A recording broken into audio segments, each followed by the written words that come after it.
So here you go, quarter pitch drive sprocket for the Husky T540XP and also the back handle 540XP. Fit any version, 1, 2 or 3. Video is for all Husky 540XPs. They can be the top handle like this, they can be the back handle. It doesn't matter which mark Husky you're looking at. So you're going to need one of these sprocket removal tools. I'm not sure what other saws this fits, but it does fit this. It just goes in there. And 19mm socket. And it's clockwise, remember, not anti-clockwise. And just ridiculously easy to spin these off. An absolute pain without them to block the piston. So you've got your clutch there.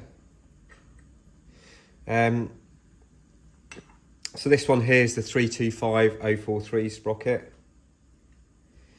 I'm going to change the bearing. I'll put a tiny bit of grease on this bearing. That goes on there. Now you see that worm drive here. You need to make sure that that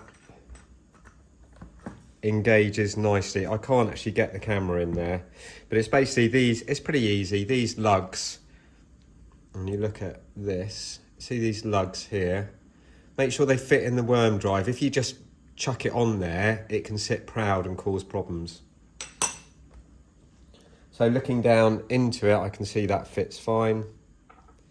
The sprocket here, then we're now going to turn it anti-clockwise to here, put this on here, and then I'm going to turn this anti-clockwise, not majorly so, just to tighten them up. And that's it, that's the job finished. So this quarter pitch sprocket for the Husky 540XP, you won't find it anywhere else in the world at the point in time of making this video, because we've had it made specifically for chainsaw bars. What this now means though is that you can run carving bars on this saw, quarter pitch chains, and that includes all of the quarter 043 mini chains.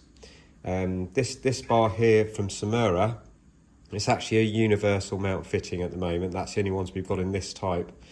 These are superb bars. I've been running this probably done about 8 tanks of fuel, and I don't even need to dress the rails.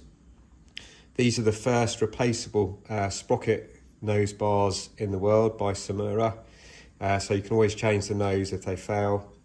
They're a lot more durable than the laminated bars. Now, one slight thing looking at these particular bars and other carving bars, they're a universal mount, and in the Husky you haven't got that thin metal plate here. And now it is a minor thing, it's not a major thing that some people seem to get very worried about. But basically, you see when that bar goes on here like so, you'll notice that if I bring that right up here, can you see through the second tensioner hole there? It just overlaps very slightly with the oiler hole. And because it hasn't got that plate I mentioned, you may get a little tiny bit of oil seepage here. Most of it will all get picked up by the chain, go around the bar. You might get a very little extra oil seepage. We have got some plates, the Canon ones are better because you can trim them to size, that then goes there, and then your side plate cover goes on. So we have got some thin plates that do that, but I don't bother with it. It's very, very minor indeed. And as I say, if you're running a carving bar, you get the same thing. You get that, most of the oil gets picked up by the bar, but I don't know, 2 or 3% will seep down here. It doesn't seem to make a mess on the saw. The sawdust just gets a little bit oilier, and that's it. Okay, he's all set up and he's all ready to rock and roll.